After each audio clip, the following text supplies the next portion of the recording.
Master Tavern Keeper's History of the Old World.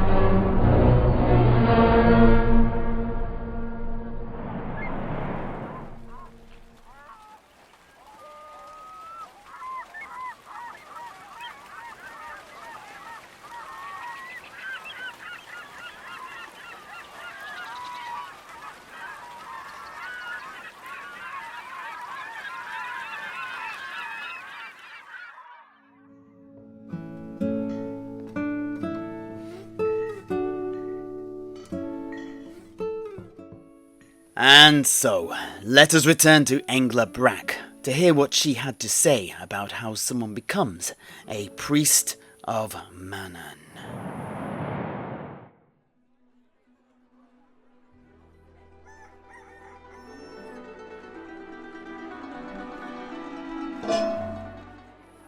So you were asking about how I became a priestess of Manann? Noon. As you know, your grandmother Septimus and my own mother were best friends back in the river town of Baronfair. Obviously, your family worked in the forest south of the Mirror Moors, whereas mine worked on the River Reich. I was the daughter of a huffer, and I fell in love with the river at an early age. But my mother and father wanted more for me than to simply work on the river, and so they saved every penny they had so I might attend the University of Nuln. In Nuln, I studied under Professor Malwart, who awoke in me a deeper interest in my family's patron river god, Father Reich, Manann's son. However, during my studies, my focus shifted, and I grew more and more interested in Manann himself, eventually reaching out to one of the sailor priests of the cult who frequented the university, selling both fish and wisdom to we students, a man called Theodoric van der Luyp, a former fisherman from Marienburg. He took me by the hand and became my mentor in the ways of the cult of Manann. He was my teacher, my taskmaster, and eventually my lover. Under his steely eyes, on top of my studies at the university, I learnt of the will of Manann. I saw the truth of the unpredictable nature of both the sea and her tributaries, and the role that Manann plays in intervening on behalf of the faithful. It changed my outlook on everything, and I absorbed my mentor's teachings completely, committing his edicts and strictures to memory. I was a quick learner. These were not the only things that I imbibed, though. There were practical skills that I worked to hone, too. On my days off, I filled my time learning to sail, helping the stevedores load riverboats on the quays of the Reich, as well as fishing with my mentor, both on the riverside and from inside our boat. Whereas the days were hard, the nights were filled with sweet love-making under the stars. My apologies, young Septimus. I had not meant to say that out loud. Noon. This continued until I was close to finishing my studies and graduating. At this point, my mentor set me a task, and it was a strange one. He wished me to make a copy of the key to the private study of Professor Malwart at the university, a person the cult had apparently taken an immense dislike to. I was suspicious, but this was my penultimate step in becoming a priestess of Manann, and so I resolved to apply all I had learnt to succeed in the task. At that time, the professor was at his holiday home, situated on one of the numerous islets that litter the Reich. One night, when Mansleep was full, I used my newfound sailing skills to borrow a fishing boat from one of the nearby quays and sail it to the professor's getaway. I remember that the current was strong as I tacked and jibed both with and against the night's breeze, heeling the boat again and again as I fought to dodge through the rocks surrounding the shoreline and reach the islet's only quay. After mooring up, I made my way up to his old house. The back door was unlocked, and I lifted the latch and let myself in.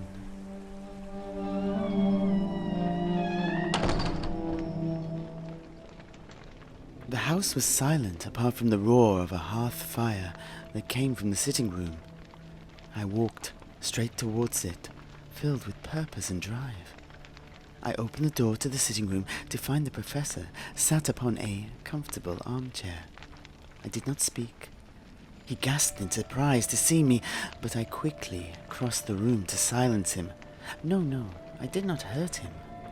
I silenced him with a kiss. I knew he'd always liked me in that way, and I was not wrong. It all happened so quickly. I exhausted him with pleasure, and he was soon asleep, naked in front of the fire. I hurried not. I searched through his belongings, found the key, made a pressing of both sides of it in a small wooden box of clay that I had brought for the task, before making the return journey off the island and back to the city. I never saw the professor alive again. The next morning, I took the clay pressings to a keysmith I knew, and he quickly made a copy, which I duly presented to my mentor. He was impressed, and told me that I was now ready for the final initiation, which was to happen that very night.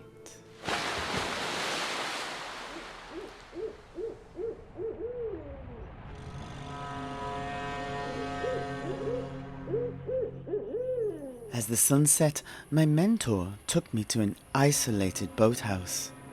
After a ravishing, he led me onto a sailing boat and lashed me to its mast. The bindings so strong that I could do little more than move my head. Your testing is at hand, Engla. Manann will come to you this evening. Prove to him, as you've proved to me, that you are worthy of being his own. And with these words, he set a copper crown upon my head and set sail. He did not utter another word to me for the rest of the night and the following day, and so I looked up at the sky and at the horizon as we sailed downstream, heading for the sea. And as we neared, the sound of thunder and wind engulfed my senses. My mentor had found the storm he sought, and the eyes of Manann were upon me.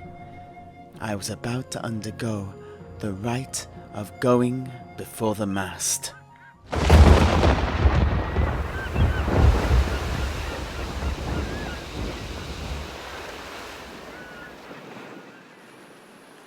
What happened next changed the course of my life.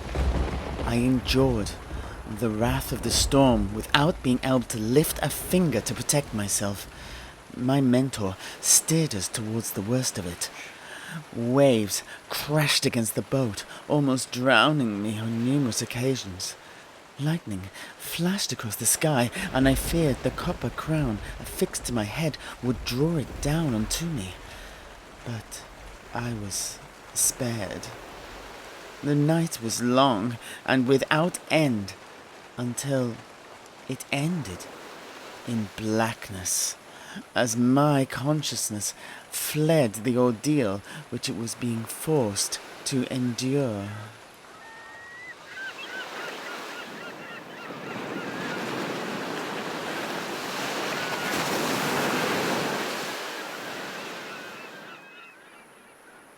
I awoke the next day. The sea was calm, and the sun beat down on me. I quickly passed out once more. The next time I awoke again, it was to find my mentor cutting away the ropes that had bound me. It was dusk. It's over, Engla. You passed the test. He tried to kiss me, but I twisted my head away before once more slipping into darkness.